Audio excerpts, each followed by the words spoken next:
All right, buckle up for a deep dive. And this one is a bit unusual. We're going to explore how some ancient Kabbalistic teachings, specifically this idea of psychological plagues and the Ten Commandments, can, well, maybe offer a new perspective on romantic relationships. You know, it's a pretty intriguing idea. The plagues, right? Most people just think of them as historical events, but they can also be seen as metaphors. Metaphors for these internal struggles we all kind of deal with. And the idea is that those struggles, they actually have a direct impact on our relationships. Right. Exactly. Okay, so just to be clear, our main sources for this deep dive are excerpts from Rav Berg's Astrologia Cabalistica in this paper called Las 10 Plagas en Nuestras Vidas Personales. Right. Now, before you think we've gone totally mystical here, I do want to say we're not, endorsing any particular religion or spiritual practice. Well, no, think of it more as we're using these ancient concepts, these sort of old ideas as like a framework or a new lens, if you will, a way to try to understand the dynamics that go on inside our relationships. Okay, so we're taking this ancient wisdom and kind of seeing if it has any practical relevance to our modern love lives, basically. Yeah. Okay, well, with that out of the way, let's get started. Yeah. Let's unravel this whole Kabbalistic take on the 10 plagues. So, Yeah. first of all, what makes them psychological? While the source material explains that these plagues, they're not meant to be taken literally, they're not literally historical events, but they are representations of spiritual imbalances that are going on inside of us. And each plague, it corresponds to this specific attribute of the soul, an attribute that can become distorted. And when it does, it creates negativity in our lives, in our relationships. So I'm starting to see how this connects to relationships. Okay, so but you also mentioned earlier that each plague has a corresponding commandment. It's almost like an antidote. Yeah, that's a really key point. It's like each plague, it reveals this potential pitfall, something we can fall into. But then the commandment, it offers a path, like a pathway to healing and growth.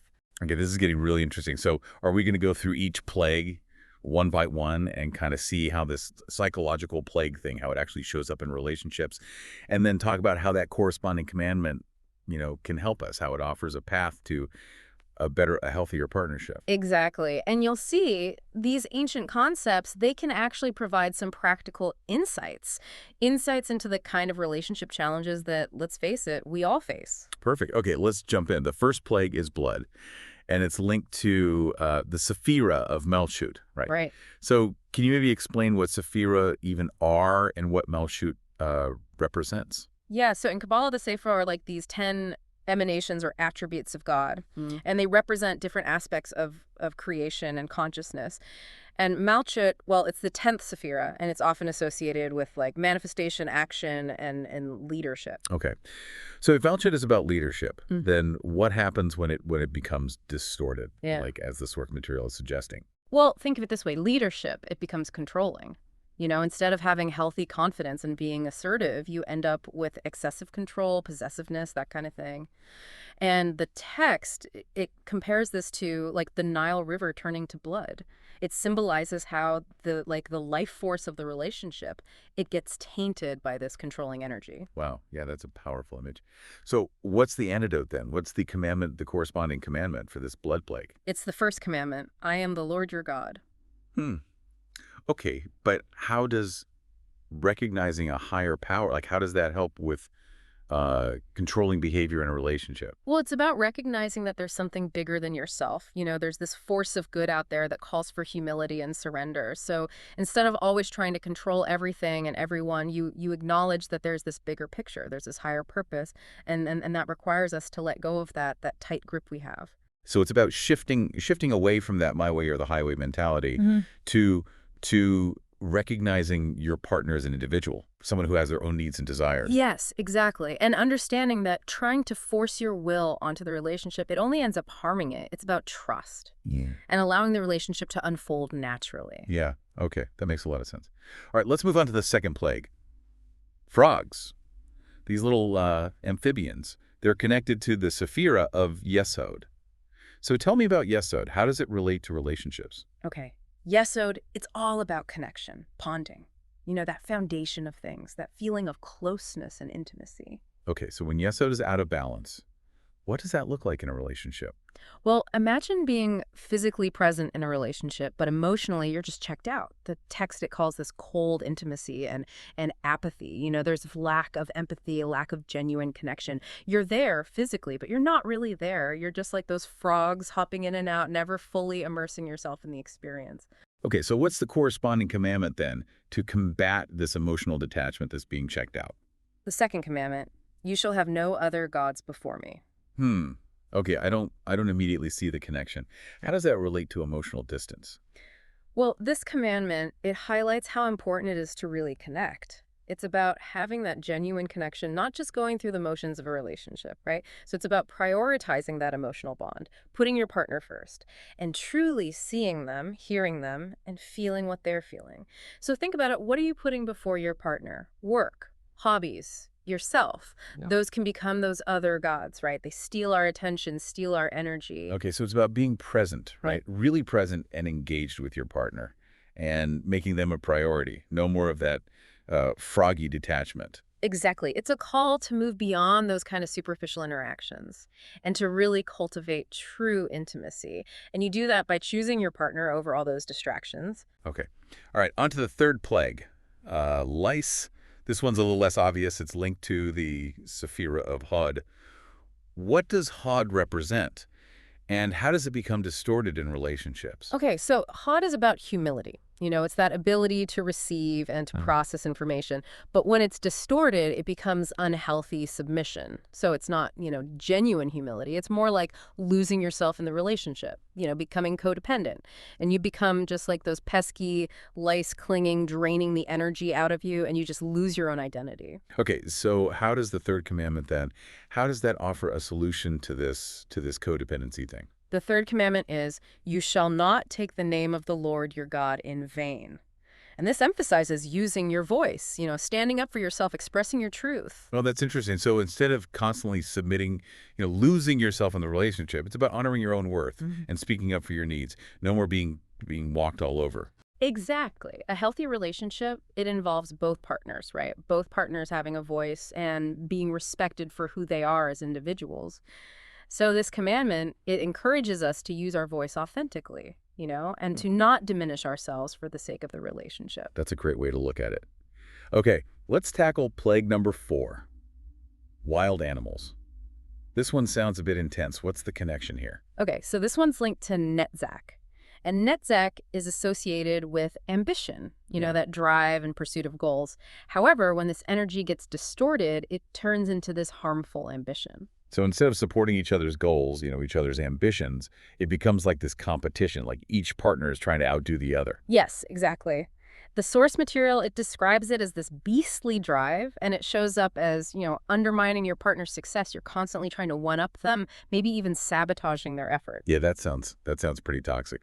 So Yeah. what's the commandment, the antidote for this one? The fourth commandment, it's remember the Sabbath day and keep it holy. That's an interesting one. How does observing the Sabbath, how does that relate to taming this wild animal ambition? Well, it's about taking a break. Stepping back from that constant striving, the competition, it's recognizing that there's more to life than achievement and individual pursuits. So instead of always chasing that external validation and competing with your partner, it's about making time for rest and connection and, shared values. Exactly. It's all about finding that balance between pursuing your ambitions and nurturing the relationship. It's about realizing that your partner's success, well, it's your success too. Wow, this is giving me a lot to think about already. Okay, so moving on to plague number 5, pestilence. This one sounds a bit, heavy. What's the Kabbalistic interpretation here? Pestilence is connected to Tiferet, the Sephira of compassion, balance, harmony, that kind of thing. But when Tiferet is imbalanced, it turns into this stifled compassion. So instead of being nurturing, supportive, you become emotionally unavailable. And you're neglecting your partner's feelings and needs. It's like a disease, It just kind of eats away at the relationship. Yeah, it's as if that compassion, that life force of the relationship, it just withers away. And all you're left with is this emotional emptiness. So what's the commandment that acts as a remedy for this emotional pestilence? The fifth commandment, honor your father and your mother. Now, that seems a bit unrelated. How does honoring your parents, how does that relate to compassion in a romantic relationship? It's a good question. Traditionally, yeah, it refers to respecting your parents. But here, in this context, it's about honoring the source of love and nurturing, but within the relationship itself. So it's recognizing that each partner needs to be a source of care and support for the other. So it's about actively caring for your partner's well-being, All right. right? Both physically and emotionally. And just being there for them, recognizing their needs and offering support, not turning away. Yes, exactly. It's a shift, right? From neglecting to actively nurturing the bond between you. Okay, that makes a lot of sense. Okay, let's explore the sixth plague. Boils. Ouch. This one sounds physically painful. What's the metaphorical meaning here? Boils are connected to Gevura, and Gevura is the sephira of discipline, boundaries, and strength. However, when this energy gets distorted, it manifests as this burning rejection. It's this harshness that creates distance between people. So instead of having healthy boundaries, assertive communication, it becomes anger, resentment, and you just shut down emotionally. Yeah, exactly. The text highlights how this can look like constant criticism, holding grudges and just being unwilling to forgive. It's like those painful boils, right? They represent that inflammation, the irritation that's festering inside the relationship. So what's the corresponding commandment for this one? I'm guessing it's something about not hurting each other, right? You're on the right track. It's the sixth commandment. You shall not murder. Now, obviously, this refers to physical harm, but it also has this deeper meaning in this context. I'm guessing it's about not killing the relationship with negativity, with anger, with resentment. Precisely. It's about choosing words and actions that heal rather than harm. It's about communicating your needs, but communicating them clearly and respectfully, without resorting to attacks or just shutting down. So it's about recognizing that our words, they have power, Yeah. right? And choosing to communicate in a way that preserves the relationship, not destroys it. That's a great way to put it. It's about recognizing how sacred that bond is, the bond that you share, and treating it with respect, even in moments of conflict. Okay. All right. I'm ready to move on to the seventh plague, hail. This one sounds pretty destructive. What's the connection to relationships? Hail is associated with cheesed, and cheesed is the sephira of loving kindness, generosity, and boundless love, that kind of love that has no limits. But when this energy is distorted, it becomes this frozen love. It's conditional and it's limited. So instead of giving freely and unconditionally, it becomes all about keeping score, like expecting something in return. And if those expectations aren't met, then you withhold affection. Yeah, exactly. The text describes this as that conditional love, where you're always measuring your contributions, always expecting an equal or greater return. It's like those hailstones, right? They're hard, they're cold, and they represent that transactional approach to love. Ouch. Yeah, that's a pretty chilling image. So what's the commandment that helps to thaw out this frozen transactional love? It's the seventh commandment, you shall not commit adultery. Now this one seems completely unrelated. How does adultery connect to giving freely in a relationship? It might seem like a stretch at first, but think of it this way. The commandment, it talks about loyalty, it's about devotion, and it's about putting your partner's needs before your own. So you're not looking outside the relationship, looking for fulfillment. And you're not holding back your love because you think it's not being reciprocated enough. You're all in. You're committed to your partner's well-being. Okay, so it's about nurturing the bond that you have Yeah. and just giving freely without expecting anything in return. It's choosing your partner and choosing the relationship wholeheartedly. Exactly. True love, it isn't transactional. It's about committing to your partner's well-being and to the growth of the relationship. It's about giving generously because it feels good to nurture the one you love, not because you're expecting to get something back. This is fascinating. It's amazing how these ancient concepts, they offer these really relevant insights into our modern relationship challenges. And we've covered a lot of ground already. I think we should pause here and continue our exploration of the final three plagues and their corresponding commandments in the next part of our deep dive. Yeah, that sounds like a good plan. We'll dig into those intellectual and spiritual dimensions of those plagues, and we'll see just how they impact our relationships. All right. We'll be back soon to continue this insightful journey into the surprising connections between ancient wisdom and modern love. Welcome back. So we've covered some pretty fascinating stuff, haven't we? We've been exploring how those first 7 plagues as interpreted through this lens of Kabbalah, can actually offer us some insights into these relationship challenges that we all face. And remember, we're talking about those plagues metaphorically, right? Not as these literal plagues. They're more like these metaphors for these internal imbalances that can really affect our relationships. Yeah, it's been really eye-opening, honestly. It's just so interesting how these ancient concepts, these old ideas, they can still be so relevant to our lives, our modern lives. And I'm definitely eager to dive into the final three plagues. What's next on our list? Let's talk about the plague of locusts, those swarming insects, the ones that just devour everything in their path. Okay, yeah, that sounds a bit ominous. Uh, what aspect of the soul do they represent, in this context of relationships? Locusts are connected to Bina, and Bina is the sephira of understanding, wisdom, and that ability to process information. But when it gets corrupted, it manifests as what the source material calls a corrupted intellect. So instead of using your mind for growth, for understanding, for thinking positive thoughts, Yeah. you get stuck. You get stuck in this overthinking, negativity, just destructive thought patterns. Precisely. Instead of seeing the good, your mind fixates on the negative stuff, the suspicion, the worst case scenarios. It's like those locusts. They just swarm in and devour all the positivity, and all that's left is this barren wasteland of negativity. Wow, yeah, that's a powerful image, and I can see how that kind of thinking, it can really poison a relationship. Hmm. So how does the commandment, the corresponding commandment, how does it offer a path to healing this, in this situation? The eighth commandment, you shall not steal. Okay, now that seems like a stretch. How does stealing relate to negative thinking? It is an interesting connection, isn't it? But think of it this way. When we're trapped in those negative thought patterns, always criticizing, always doubting, focusing on the worst possible outcome, well, we're essentially stealing joy. We're stealing peace from ourselves and from our partner. We're robbing the relationship. Right. Robbing it of its potential for happiness and growth. That's a really insightful perspective. It's like we're not just, harming ourselves with those negative thoughts, but we're also taking something precious away from our partner, Yeah. and from the relationship itself. Exactly. So the eighth commandment, in this context, it's encouraging us to really be mindful of our thoughts, to choose positivity over negativity, and to really cultivate a mindset that supports the well-being of the relationship. So no more letting those locusts of negativity just steal our happiness, right? Mhm. It's about consciously choosing thoughts that uplift and empower us, both individually and as a couple. Precisely. It's about guarding your mind, Yeah. and choosing thoughts that nourish the relationship instead of depleting it. Okay, I'm ready for the next one. What's plague number 9? Like number 9 is darkness.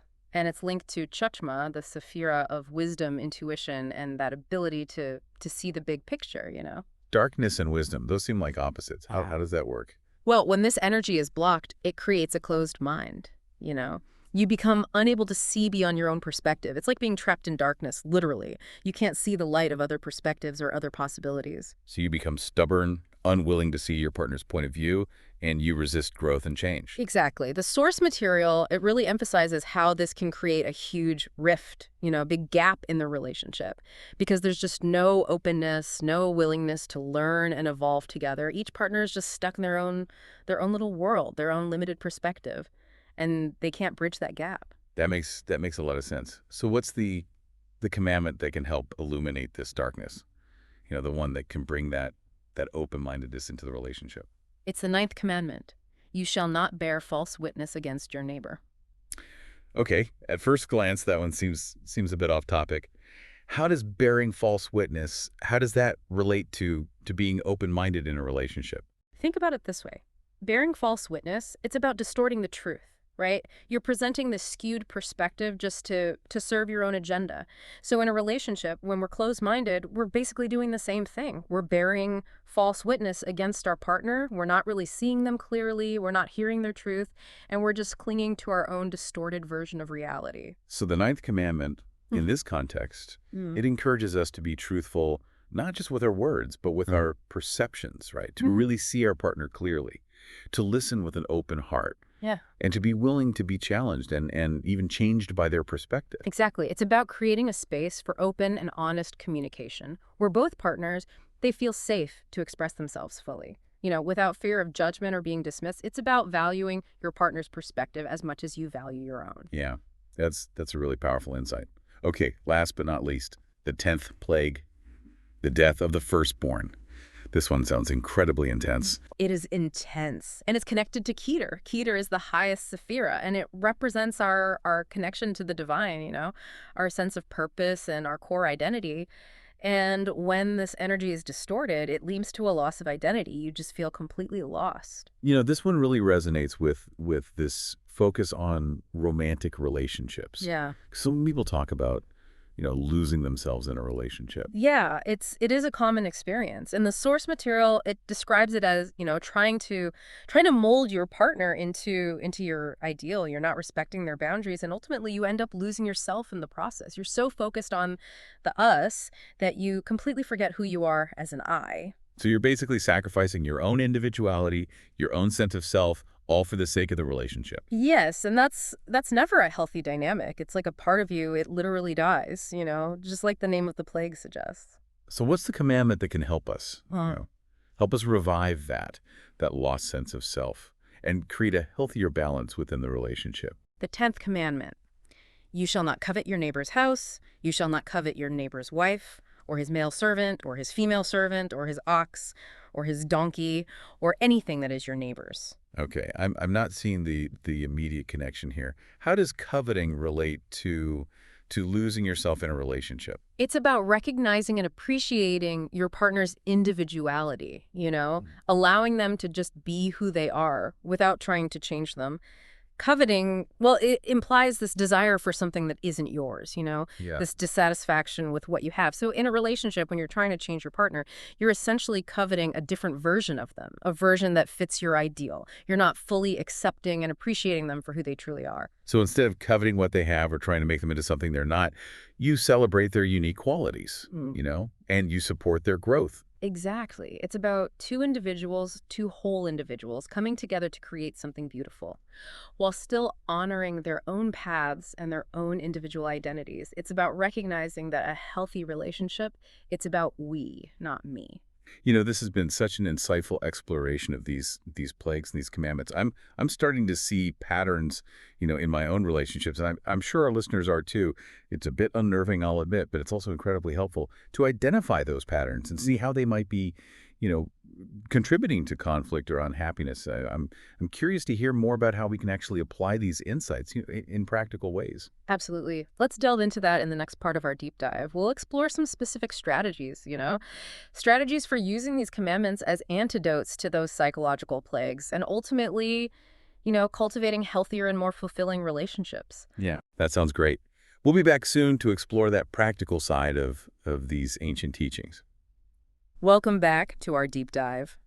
We've been exploring these unexpected connections between Kabbalistic teachings and, well, our modern relationships.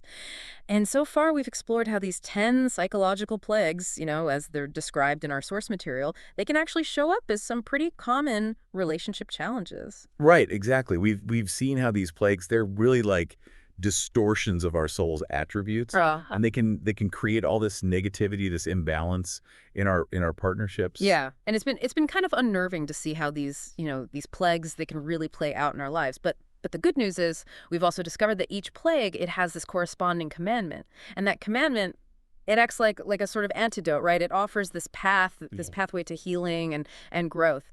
It's like these ancient teachings, they're giving us this roadmap. A roadmap for transforming those negative patterns, turning them into positive behaviors. And that can lead to stronger, healthier relationships. I love that. A roadmap for love. So let's shift gears a little bit and talk about the practical side of things. Like, how can we actually use these insights? How can we apply them to improve our relationships? What do we actually do? Well, I think it all starts with awareness. The first step is recognizing these plagues within ourselves and really understanding how they might be, playing out in our interactions with our partner. Like, how are they affecting the way we interact? Okay, so let's take a concrete example. Let's say someone's struggling with that first plague, blood, that need to control everything in their relationship. How can that first commandment, I am the Lord your God, actually help them to loosen their grip? Well, it's about recognizing that there's a power greater than yourself. Yeah. There's this force of good that calls for humility, it calls for surrender. So instead of always trying to control everything and everyone, you acknowledge that there's this bigger picture, right? There's this higher purpose, and that requires letting go. So it's about shifting from that my way or the highway mentality to something more collaborative. Yeah, exactly. It's about trusting the process, trusting your partner, and allowing the relationship to unfold naturally, more organically. So instead of always dictating, try asking, like, what do you think? Or how do you feel about this? Oh, that's a great suggestion. It's about, shifting from a monologue to a dialogue. It's about really listening to your partner's perspective. Exactly. And remembering that you're a team, right? You're working together towards this shared goal. Yeah. Okay, that makes sense for that first plague. What about the second one? Frogs. That emotional detachment, that apathy.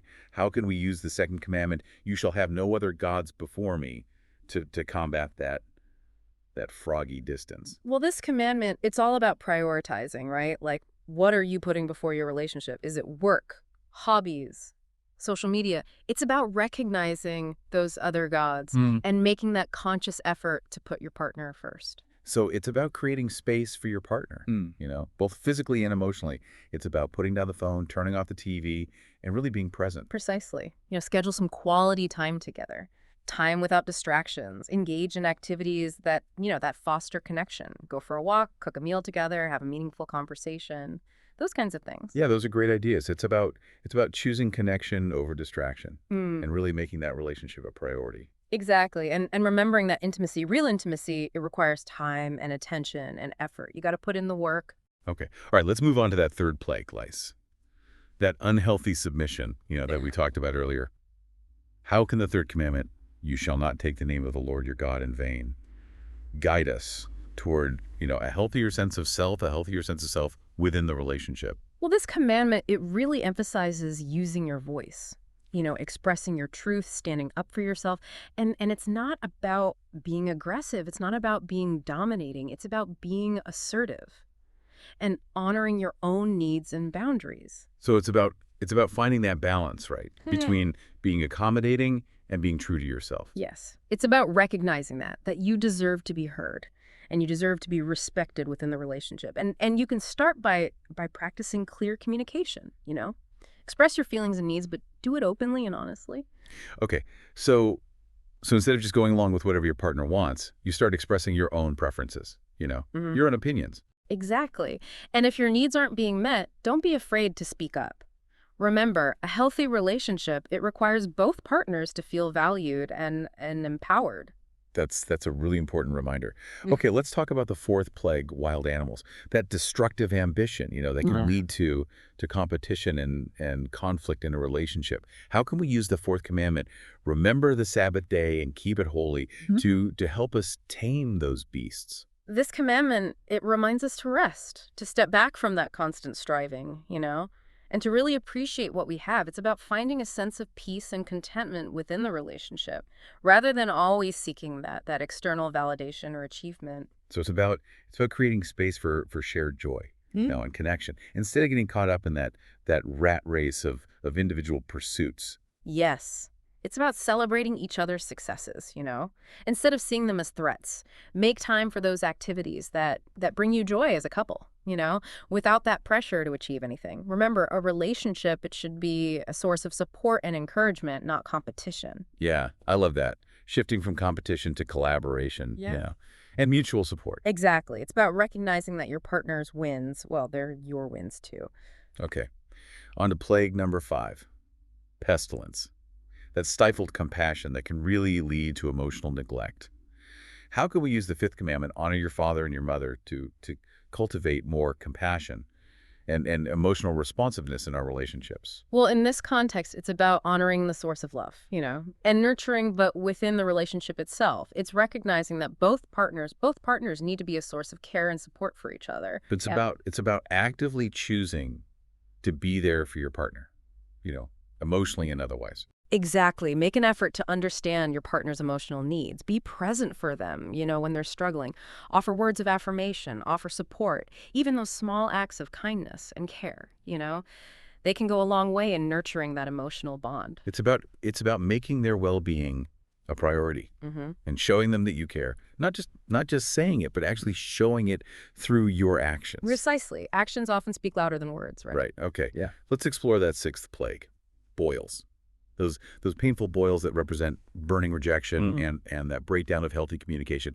How can we use the sixth commandment, you shall not murder, to help heal those wounds and to create a safer space for communication? Well, this commandment, in this context, it's about choosing words and actions that heal, rather than harm.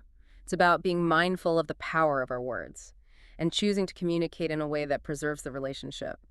It's about not destroying it. So it's about being aware of our tone, Yeah. our body language, and choosing kindness over criticism. Yes. And it's about learning to express your needs clearly, respectfully, but without resorting to attacks or blame or just shutting down. It's about creating that safe space. Yeah. That safe space for open and honest dialogue, where both partners, they feel heard and understood. Exactly. Remember, even in disagreements, the goal is to understand each other. It's not to win an argument. Yeah, that's such a valuable reminder. Mm-hmm. Okay, on to the seventh plague, hail. That frozen love that's, all about conditions and transactions. How can the seventh commandment, you shall not commit adultery, help us, melt that ice and cultivate a more generous, a more giving kind of love? This commandment, as we discussed before, it's about loyalty. It's about devotion and Yeah. putting your partner's needs before your own. It's about giving freely and unconditionally without expecting anything in return. So it's about shifting from that scarcity mindset to a more abundant one, right? Where love isn't this finite resource that we have to, hoard or protect. Exactly. It's about recognizing that true love, it actually grows when we give it away freely. So focus on nurturing that bond that you have with your partner. Express your love openly and generously. Yeah, it's about making your partner feel loved Yeah. and appreciated just for being who they are, not for what they do or don't do for you. Precisely. It's about recognizing that true love is a gift. It's not a transaction. Okay. Let's talk about the eighth plague, locusts, which represent those negative thought patterns that can, they can just devour all the positivity in a relationship. So how can the eighth commandment, you shall not steal, help us to combat those mental locusts? It's about recognizing that those negative thoughts, when we just let them run wild, they can steal our joy. They steal our peace and our ability to see the good in our partner and in the relationship. So it's about being aware of those negative thought Yeah. patterns, right? And then choosing to focus on the positive instead. It's like consciously weeding out the mental weeds, Yeah. the ones that are choking the life out of the relationship. Exactly. Practice gratitude. Focus on your partner's strengths, the things you appreciate about them. Challenge those negative thoughts and replace them with more positive ones, more affirming ones. It's about creating a more positive internal dialogue, right? Yeah. Both for ourselves and for the relationship. Precisely. And remembering that our thoughts, they have this really powerful impact on our emotions and on our behaviors. Okay, let's explore that ninth plague, darkness, which represents that closed-mindedness, the kind that can really create a huge rift in a relationship. So how can that ninth commandment, you shall not bear false witness against your neighbor, guide us towards, greater openness, greater understanding? It's about recognizing that when we cling to our own limited perspective, we're not really seeing our partner clearly. We're essentially creating this false narrative about them, based on our own assumptions, our own biases. So it's about letting go of those preconceived notions, right? And listening to our partner's perspective, but listening with an open heart and an open mind. Exactly. Ask questions. Seek to understand their point of view and be willing to be challenged and even changed by what you hear. It's about recognizing that, our partners are separate individuals, right? With their own unique experiences, their own perspectives. And it's those differences, they're what make the relationship richer, more dynamic. Precisely. Embrace those differences and allow them to expand your own understanding of the world. Okay, and finally, let's talk about the 10th plague, the death of the firstborn, which represents that lots of identity that can happen when we become too enmeshed in a relationship. So how can the 10th commandment, you shall not covet, help us to reclaim our sense of self and to create those healthier boundaries. Well, this commandment, it reminds us to appreciate and respect our partner's individuality, Mm. allowing them to be who they are without trying to change them. It's about recognizing that a healthy relationship, it's about two whole individuals coming together, not two halves trying to become one. So it's about letting go of that need to control, or to mold our partner into our ideal. It's about celebrating their unique qualities Mm. and encouraging them to pursue their own passions, their own interests. Exactly. And it's about reclaiming our own sense of self too. Like what are your passions? What brings you joy? What are your dreams and aspirations? Make sure you're nurturing those aspects of yourself too. It's about remembering that self-care isn't selfish. It's essential for a healthy relationship. When we're both fulfilled as individuals, well, we bring more to the relationship as a whole. Precisely. It's about creating this dynamic where both partners, they feel supported, Mm. supported in their individual growth as well as their growth as a couple. Wow, this has been an incredibly insightful exploration. It's amazing how these ancient commandments, the ones that are often seen as just these strict rules, they can offer such profound guidance for creating healthier, more fulfilling relationships. It's a reminder that wisdom, it can be found in the most unexpected places, even in teachings that are thousands of years old. And remember, the journey to a stronger, more fulfilling relationship, it's an ongoing process, right? It's about being aware of those patterns within ourselves, making those conscious choices that nurture the relationship, and choosing love over ego. I love that. Choosing love over ego. It's so simple, but it's so powerful. This has been an amazing deep dive, and I'm sure it's given our listeners, a lot to think about and apply to their own lives. I hope so. These ancient teachings, they offer us a wealth of wisdom for navigating the complexities of human relationships. It's Yeah. up to each of us to take those insights, and use them to create the kind of love that we want to experience. Well, thank you for this incredible deep dive. I know our listeners have gained some really valuable insights today. And as always, thanks for listening to The Deep Dive.